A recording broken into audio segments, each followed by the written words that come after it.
niveau des personnes, par opposition aux institutions, que faire pour changer les choses? Par où commencer? Pratiquement, existe-t-il des solutions concrètes et réalistes alors que la population est nombreuse et que nous sommes habitués à notre confort, à la technologie, à la consommation énergétique, etc.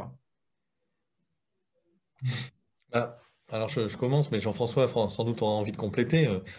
Enfin, le niveau, moi j'aime bien dire que le niveau familial ou individuel ou personnel, il est tout à fait intéressant, il est tout à fait nécessaire, mais il n'est pas suffisant. Donc le nécessaire, oui, parce que si on n'est pas convaincu au niveau personnel, comment est-ce qu'ensuite on pourra faire avancer les choses collectivement d'une manière ou d'une autre? Donc les gestes au niveau personnel, alors je ne vais pas donner des conseils de trajet de vie, mais il y a plein de choses qu'on peut faire. On peut manger moins de viande sans forcément d'ailleurs devenir végétarien tout de suite. On peut composter ses déchets, on peut acheter plus local, on peut acheter plus réparable, enfin faire réparer, faire durer. On peut prendre une voiture plus petite si on n'a pas le choix et qu'on a besoin de la voiture, on fait trop de kilomètres, ou sinon enfourcher un vélo même à assistance électrique parce qu'on est un petit peu dans les collines ou les montagnes.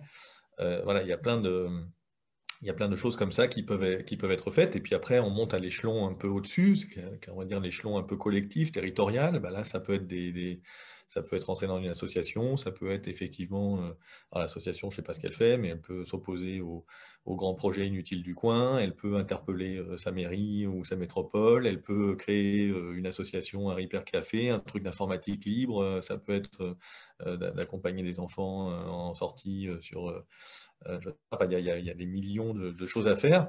Et puis après, il y a des échelons qui sont des échelons qui dépendront, in fine, plutôt du niveau politique, au sens national du terme, dans lequel on va trouver des questions fiscales, on va trouver des questions réglementaires. Est-ce qu'on interdit, on n'interdit pas, on taxe pas des voitures qui font plus d'une tonne, je ne sais pas combien, etc., etc.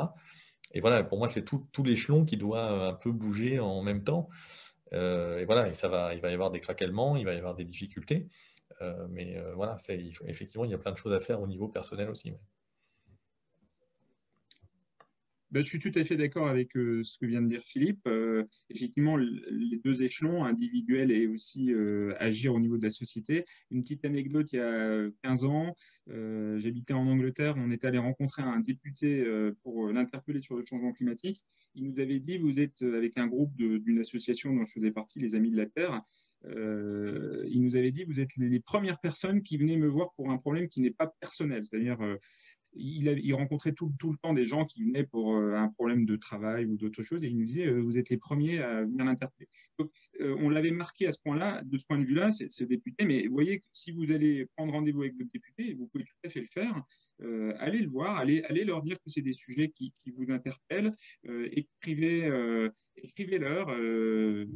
soyez inventifs. Vous voyez, Greta Thunberg, elle a posé une pancarte en disant je fais la grève de l'école parce que c'est vachement important, et puis elle a emmené. Donc il faut être inventif.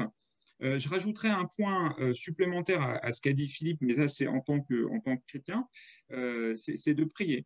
Pour moi, on est face à un tel challenge que, je vous l'avez compris, je ne suis pas très optimiste sur des solutions humaines.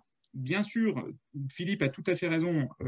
Je ne dis absolument pas ça, bien au contraire, pour ne pas s'engager personnellement à changer. De toute façon, et Philippe le dit dans son livre aussi, l'alternative est impensable. Enfin, pour moi, je ne vois pas comment je pourrais continuer à vivre comme si de rien n'était, vu ce que je sais, vu l'énormité du problème. En toute âme et conscience, je ne pourrais pas. Donc ça, c'est même plus une question pour moi. Il faut bien sûr agir.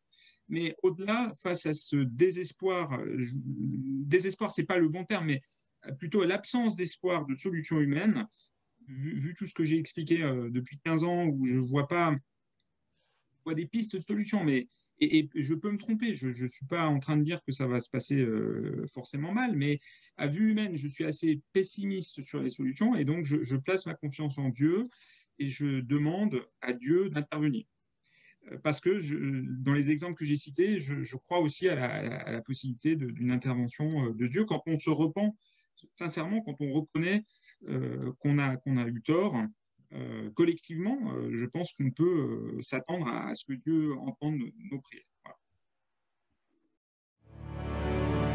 Voilà.